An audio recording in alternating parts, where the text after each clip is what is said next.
All right, here we go. Hello, everyone, and thank you for watching this program on the best personal injury CPT and ICD-10 codes. This is part 2. There's no audio taping or videotaping allowed, and any unauthorized reproduction, dispensing, forwarding, or copying of this target coding presentation is illegal. The information contained in this presentation is for educational purposes. It's not intended to substitute your thorough clinical decision making. It's not intended to be legal advice. Target coding is not a law firm, and we do not engage in providing legal services. We're going to be talking about CPT codes. The AMA owns the copyrights to the CPT codes. CPT is a registered trademark of the AMA. Every attempt has been made to make certain that the information in this presentation is 100% accurate. However, it is not guaranteed. A little bit about myself before we get going. My name is Dr. Marty Kotler. I'm a chiropractor. I'm also a certified professional compliance officer. I practiced for many years, and about 12 years ago, I started a company called Target Coding. I'm also a certified billing and coding specialist. My areas of expertise include compliance as it relates to billing, coding, documentation, HIPAA, Medicare. I've written 10 training manuals on record-keeping, treatment plans, compliant cash plans. Also, areas of expertise include acupuncture, billing, coding, and documentation and compliance, physical therapy, billing, coding, and compliance. I write articles to numerous publications throughout the country. I'm a guest speaker at many state association conventions throughout the country. So let's begin with who can provide services to personal injury patients. Well, there are two groups. First group is called qualified healthcare professionals. That includes medical doctors, chiropractors, physical therapists, nurse practitioners, physician assistants, massage therapists, acupuncturists.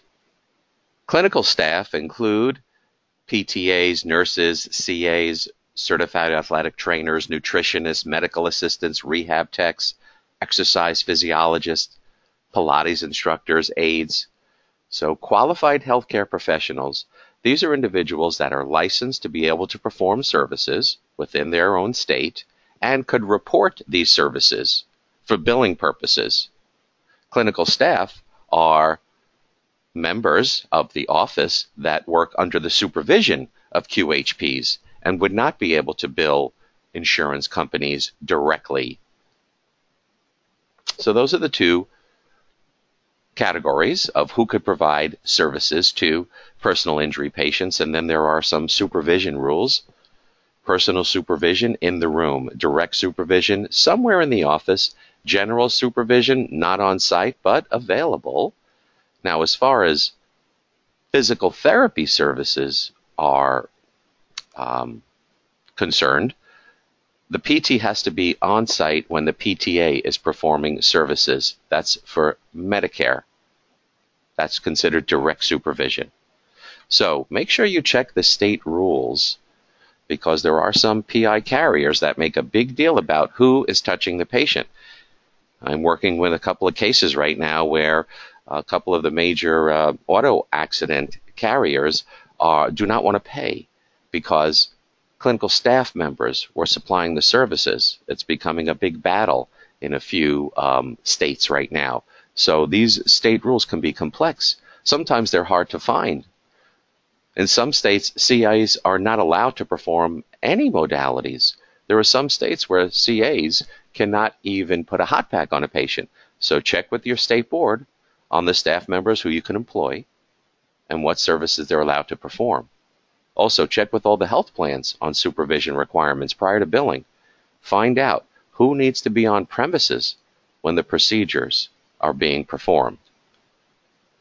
Okay, now let's get right into the most common diagnosis codes seen in the chiropractic setting and probably physical therapy setting when it comes to treating personal injury patients. Now, when I say PI patients, you typically think of auto accidents, but you could have a patient, on vacation at a hotel, in the lobby of the hotel, slips on a wet floor and hurts their back. So there are personal injury patients that come in that are not involved in auto accidents, but most of the time the patients that are coming in to see you have been involved in an auto accident as far as PI goes. So let's go through some of the most common diagnosis codes you'll see. Sprain and strain. Oh yeah, you're going to see a lot of this. So sprain and strain codes begin with the letter S. S codes.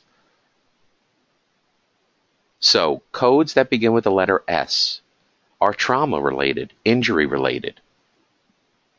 And these codes require one of three encounters to be designated in the 7th position, also known as the 7th digit extenders. So the first encounter is initial encounter, designated by the letter A.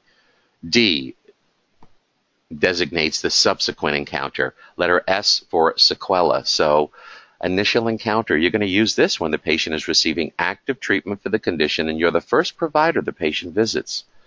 So let's say Mrs. Evans, she's at home and she wants to change a light bulb, and she's standing on a ladder. She falls off the ladder and she hurts her back, and she comes to see you. You're the first provider that Mrs. Evans sees for her injury. Or maybe she was in a car accident. Mrs. Evans was in a car accident and she had trauma to her lower back, and she doesn't go to the hospital. She doesn't go to the emergency room. She doesn't see her doctor. She comes to see you. You're the first provider she sees for her back injury, and you do a very thorough exam. You do a thorough history. Maybe you take x-rays if you have an x-ray machine, and you diagnose her with sprained lumbar ligaments. You're going to use the letter A at the end of the code. Next scenario, D, is subsequent encounter. Use this for follow-up visits after the patient has seen another provider. How would this go? So back to Mrs. Evans. She hurts her back. She falls off a ladder, or she's in a car accident. After the injury, she goes right to the emergency room or urgent care, or maybe she goes to see her medical doctor. MD says to Mrs. Evans, no fracture, no broken bones. Go home, rest. Maybe you want to put some ice on it. And if you're not better in a few days, you should go see someone. A few days later, she ain't better. She comes to see you. Then you're going to use the letter D. Next, sequela, not that common in the chiropractic setting. This is used for a late effect as a result of the original problem. So let's keep going with Mrs. Evans. She hurts her back, and she has back pain, and you diagnose her with sprained lumbar ligaments. And then a few weeks later, she says to you, you know what? Ever since that injury, yeah, my back hurts, but the past few days, I'm getting pain radiating down my leg. So now she has lumbar radiculopathy. The lumbar radiculopathy is a late effect of the original condition. So that's where you would switch whatever you had on the sprained lumbar ligaments. Maybe you had an A or a D, depending upon when the patient came to you. Now you're going to switch that to the letter S for sequela. So you have S codes that could have an S as the encounter for sequela. Any questions on those? Let us know. I think it's a good idea to grade your sprains. So grade 1 is minor damage. Most ligaments are intact. Grade 2, partial tearing of the ligament, abnormal laxity. Grade 3, severe, complete tear of the ligament. If a patient comes into your office with a grade 3 sprained ankle, they probably cannot even walk. And you can grade strains. Strains relate to muscles. Grade 1, mild. Grade 2, moderate, more extensive muscle damage. Grade 3, severe, complete rupture of the muscle, may require surgery. There we go, cervical sprain. Sprained ligaments in the neck, S13.4. Strained muscles in the lower back, S39.012. Very good codes to use. Subluxations, you may be interested in using traumatic subluxations for your PI patients. These are codes, again, that begin with the letter S. Lumbar subluxation, cervical subluxation. Thoracic subluxation, again, here with the S codes, they relate to trauma. Some sort of injury occurred. They get very level specific, and you have to use the appropriate encounter. But there are other subluxation codes that are much easier to report. We're going to get to those in a couple of minutes. Let me go through a few more of these S codes, these trauma codes. TBI, traumatic brain injury. These codes, again, begin with the letter S, S06.2X, and then you have a 0 for without loss of consciousness. The number 1 means loss of consciousness for 30 minutes or less, and then the number 2 in the 6th position would designate the time the patient loses consciousness. That's 31 to 59 minutes. There are more, but these are the 3 most common, and then the little underscore there is where you'd have to fill in the blank with the A, D, or S. We also have concussion codes. Concussion without loss of consciousness, with loss of consciousness of 30 minutes or less. Unspecified duration, that would be the number 9 plus the encounter. Let's talk about headache codes, very common in PI cases, especially auto accidents where the patient has had whiplash, that hyperflexion, hyperextension type of injury.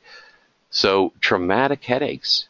Let's start off with the first one, G44.311, acute post-traumatic headache, intractable. And then you have 319, not intractable. Make sure you know the difference. Let's go over that just in case you're not aware of the difference. So Mrs. Evans comes in and she says that she was had an injury, a car accident, and ever since the car accident, she's been getting headaches. And you should ask her, what have you been doing for your headaches?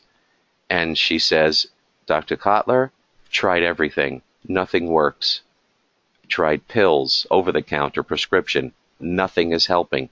That's considered intractable versus getting some relief is not intractable. So make sure you choose the correct code. Obviously, you want to choose the most appropriate and compliant diagnosis code.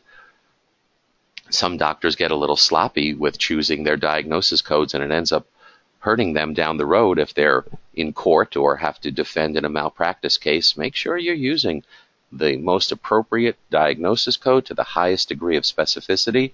Then we have chronic post-traumatic headaches, G44321, and for intractable, and 329 for not intractable.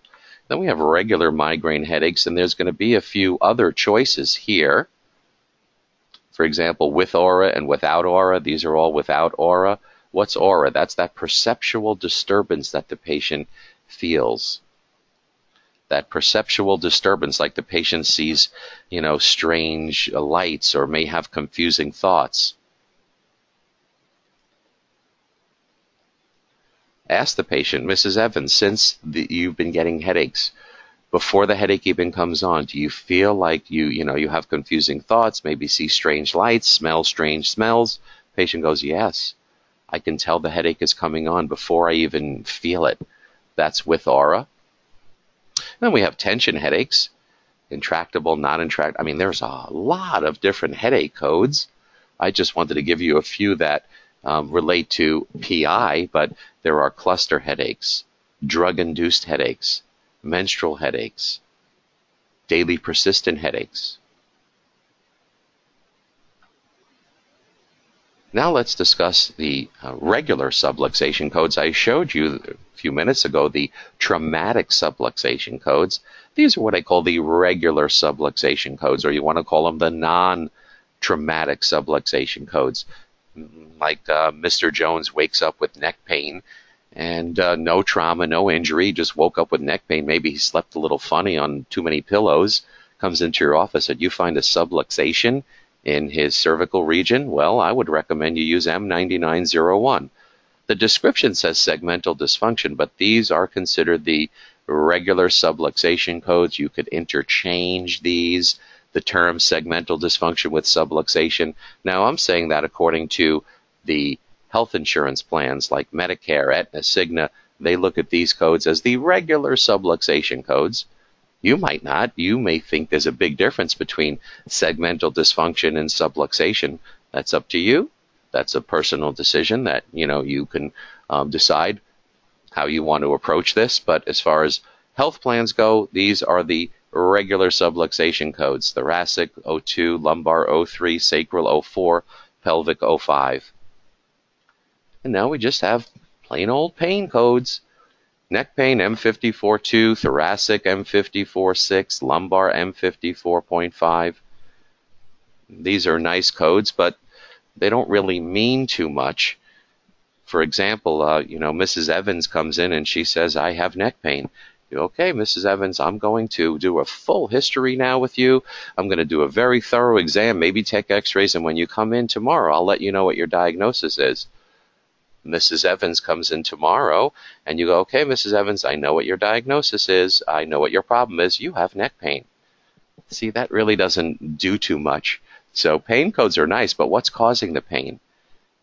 That's really what you should be diagnosing. And then we have muscle spasm. There were 4 muscle spasm codes here. As you can see, there is no code for muscle spasm in the neck region. And you know, right, that's pretty common. A patient can come into your office with trauma or no trauma. They just may have paravertebral cervical muscle spasm. So I would recommend you use M62.838 for that. Now let's talk about a little bit more of the advanced diagnosis codes. Very common, but more complicated. Common but complicated. Radiculopathy codes. So let's start off with the cervical disc disorder with radiculopathy. Disc disorder means there is some sort of nerve root compression. That's what radiculopathy is. There's nerve root compression causing pain to radiate down an arm. In this case, we have many cervical disc disorder with radiculopathy codes. Let's take a look at M50.122. Back to Mrs. Evans. She comes in. She says, I have pain in my arm, radiating down, and she brings in an MRI. In order to diagnose disc disorder, in my opinion, you need an MRI or a CT scan. You need some sort of imaging. And the MRI shows herniated disc, bulge disc at C5, C6. Use M50.122. If she comes in and says, I have neck pain, there's no pain radiating down, no nerve root compression, there's a bulge disc, a herniated disc, that's a disc displacement. There's no myelopathy. You'll see that on an MRI. There's no myelopathy. I mean, an MRI will show you if there's myelopathy or not. That's cord compression. So make sure you're choosing the right code. So in that case, without any radicular pain or myelopathy, and the patient says, hey, I have a herniated disc at C5, C6, you're going to use M50.222. Then we have lumbar disc displacement with myelopathy. There's lumbar radiculopathy codes. There's sciatica, and make sure you know the difference between lumbar radiculopathy and sciatica. So sciatica, look at that, M54.3. That's the code for the ICD-10 code for sciatica, but don't ever use that. If you're creating cheat sheets, that's what we've done with our clients. We create these cheat sheets. I'm going to show you a sample in a few minutes. We have these little cheat sheets that at a quick glance, you could tell, okay, what are the best diagnosis codes? What are the codes that pay the most visits or the long-term treatment diagnosis codes if the patient has it? So do not add M54.3 to your cheat sheet. Do not add M54.3 to your favorite list because it's not specific enough. You always have to code to the highest degree of specificity. You've probably heard that many times. So is it right or left? There's no bilateral sciatica. Now there's a combo code, sciatica with low back pain. That's M54.4. Don't use that. It's not specific enough. Is it right side? That's 41. Left side? That's 42. Another thing you should be aware of is, especially when it comes to more advanced diagnosis codes like radiculopathy and sciatica, is to justify them. So the diagnosis of radiculopathy begins with a very thorough history and exam. The clinical rationale for choosing a diagnosis must be part of your plan, must be entered in the notes. So here's cervical radiculopathy, M54.12, cervicothoracic radiculopathy, M54.13. Then we have lumbar radiculopathy codes, while thoracic is M54.14. See the pattern here, 12, 13, 14, 15, 16. These are all your radiculopathy codes. Thoracolumbar radiculopathy, M54.15. Lumbar radiculopathy, M54.16. Lumbosacral radiculopathy, M54.17. Now let me just pause here. If you're going to use, let's say, cervical radiculopathy as your diagnosis, You might get questioned. Is that possible? Yeah, if you're working with any managed care plans, you might get a call from the case manager, say, hey, Dr. Kotler, why are you billing us cervical radiculopathy? You know, what did you do to prove that? Or maybe a malpractice case or a state board issue. If you diagnose a patient with cervical radiculopathy and you're in question, how did you come up with that, Dr. Kotler? Then this is what you should say. Well, the patient came in with neck pain and pain radiating into the arm. There was some numbness, tingling. I did a couple of ortho tests like Jackson and Sperling. I did some neuro tests. I checked reflexes. I found some myotomal weakness. I did some chiro tests. There was some limited motion, palpatory tenderness, subluxation. That's how you can justify your diagnosis of cervical radiculopathy. So you want to be able to justify every code that you bill. Here's a little, this is a page out of a book that I recommend that you check out. I recommend every chiropractic practice have this book. And this book gives you the diagnosis, and then it gives you the ortho, neuro, chiro test to support it and justify it. Here's another example. Let's say you diagnose a patient with some sort of sacroiliac joint condition like sprain or sacroiliitis or subluxation. And then your question, hey, Dr. Kotler, how did you come up with that? What did you do? How did you justify your diagnosis codes? See, many doctors, if a patient comes in and says, well, I have back pain and I have pain radiating down my leg, many doctors get a little lazy, or some doctors get lazy and they'll just say, sciatica, without doing any tests, without doing anything to confirm it. Not a good idea. Sacroiliac joint, how do you confirm it? Well, there's pain in the SI joint. Yeomans, remember that?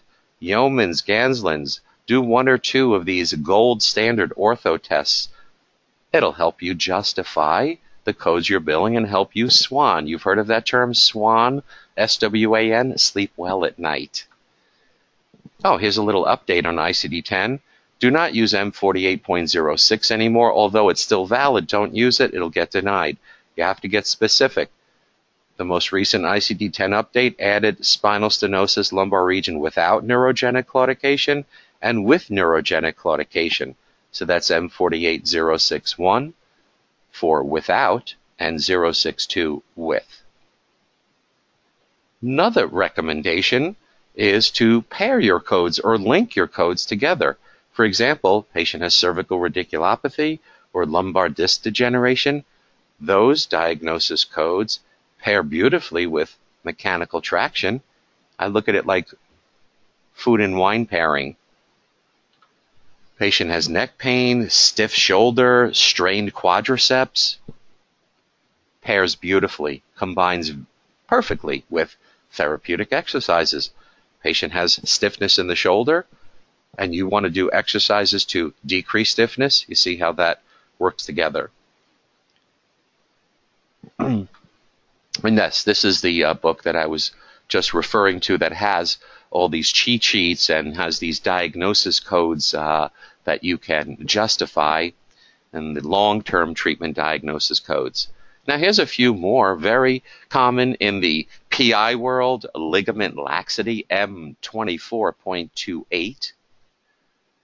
Cervical kyphosis, very common in the PI world and without auto accidents. A lot of patients come in with that reduced cervical curve, even a reversed cervical curve, M40.292.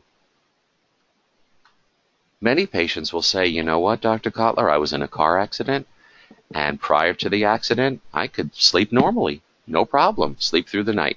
Sleep like a baby through the night, no problem. Ever since the car accident, patient says, I'm tossing and turning. Every hour or two, I'm up. I can't get comfortable. G47.9.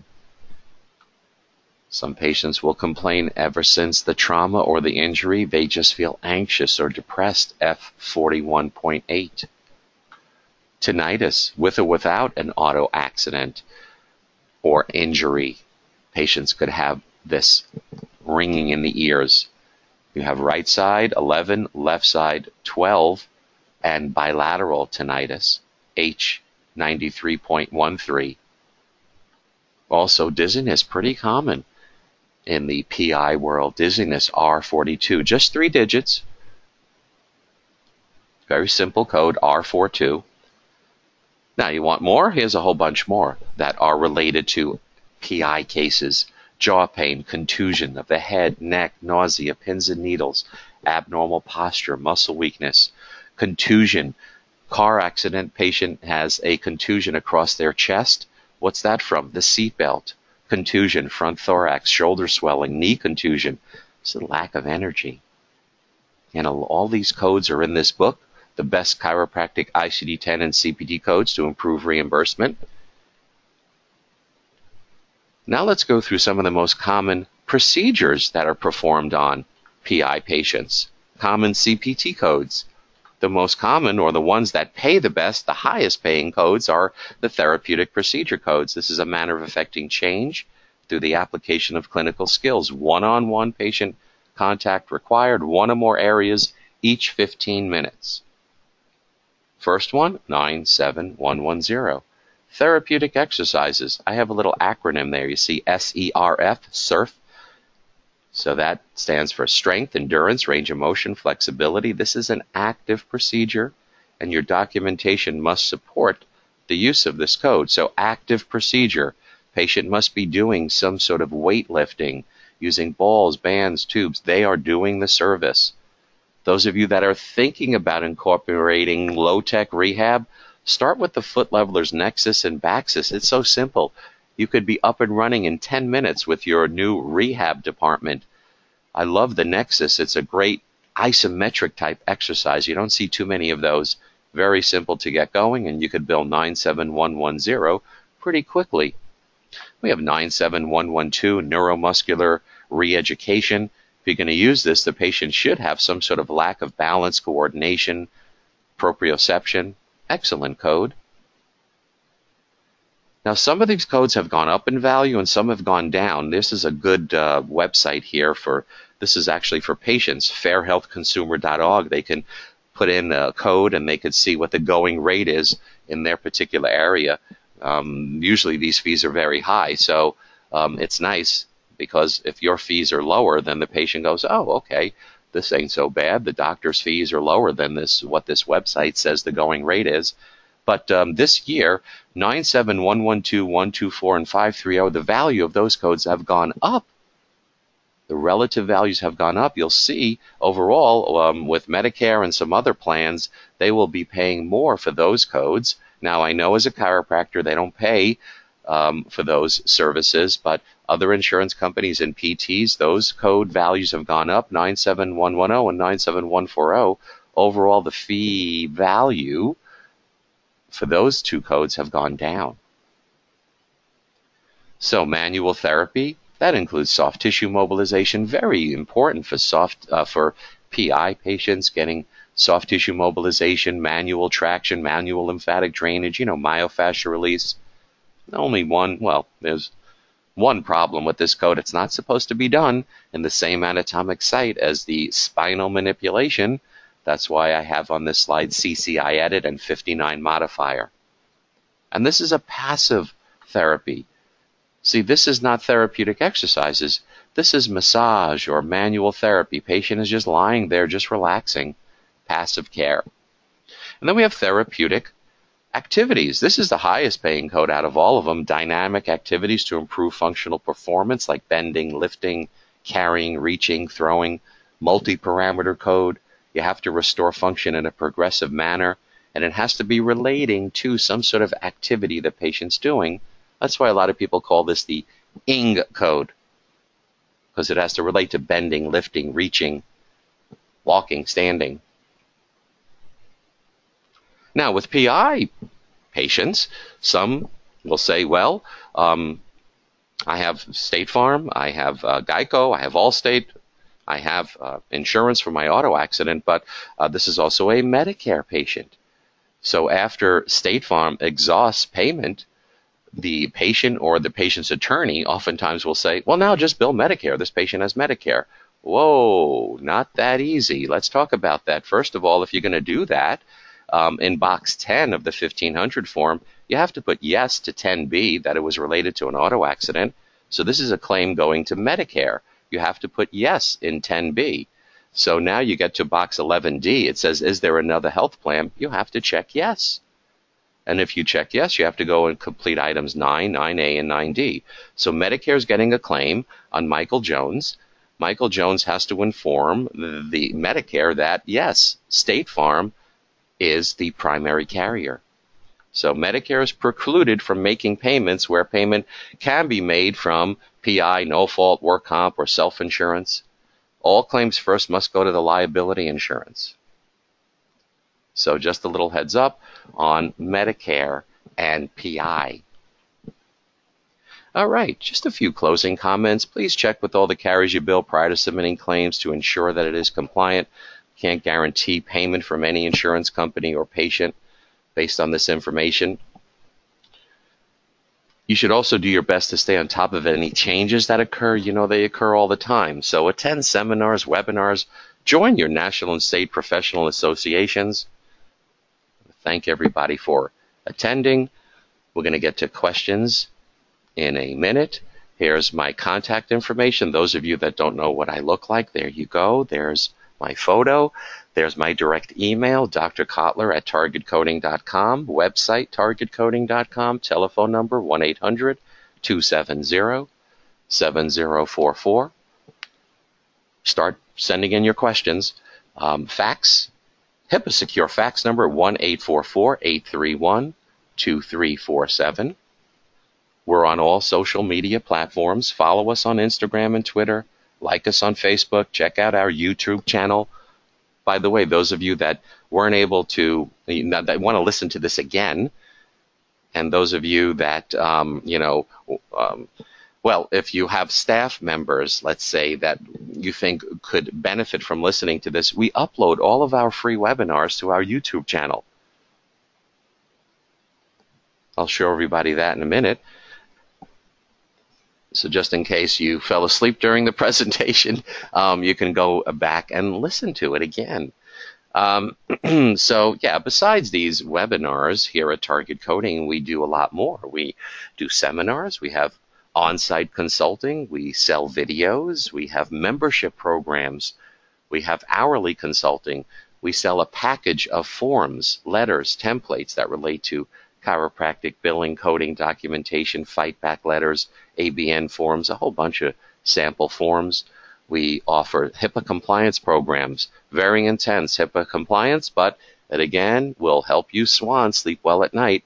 HIPAA is mandatory in all 50 states. Medicare compliance plans. If you see Medicare patients, it's required to have a Medicare compliance plan. Many of you are saying, really? Nobody does that. You're right. Nobody does it. You don't want to be the first person that gets audited, right? Many people go over the speed limit. Few are getting pulled over. You don't want to be the ones that get pulled over. You get pulled over, you could be facing large fines. Oh, here's the book that I was referring to earlier. It has the diagnosis codes and the ortho-neuro-chiro test to support it. It has a whole bunch of frequently asked questions, like what's the difference between a disc disorder and disc displacement? What's the difference between radiculitis, radiculopathy, myelopathy? What's the difference between cervicobrachial syndrome and cervical radiculitis? Idiopathic scoliosis and thoracogenic scoliosis? What's the difference between myalgia, myositis, myofasciitis? Long-term treatment diagnosis codes. It's nice to know what they are. Patient might not have them. If the patient does, I would recommend you report them. This is the pairing therapeutic exercises, pairs with certain codes. I give you all of them in the book. This is the PI cheat sheet. Oh, compliance manuals. We sell compliance manuals with policies and procedures. A general billing and coding compliance manual with policies and procedures will come in very handy if a patient ever complains. Let's say you bought a shirt in Macy's and you went back to return it, and Macy's says, we don't have a refund policy, we're not giving you a refund, and we don't even have a policy on refunds. You would be upset, right? If a patient comes in and says, what's your policy on billing? What's your policy on cash plans? If you don't have anything in writing, patient is going to be upset. Get policies and procedures. It's not that, doesn't cost that much, and it'll help you sleep much better at night. If you do acupuncture in the practice, get an acupuncture compliance plan with billing and coding policies and procedures. This is what smart practices do. They do this to prevent problems. They are proactive. This is what's current. This is what's important nowadays more than ever before. Medicare compliance also. It's required. It's not optional. Policies, procedures. The OIG wants to see doctors have compliance plans. Talk to your medical doctors. I would almost guarantee that any of you that have friends that are in large medical group practices, they have a compliance plan. HIPAA, also very important. HIPAA police are out more than ever now. HIPAA is being enforced. HIPAA brings money into the federal government. The federal government wants to bring in more money. How do they do it? They can get it from doctors.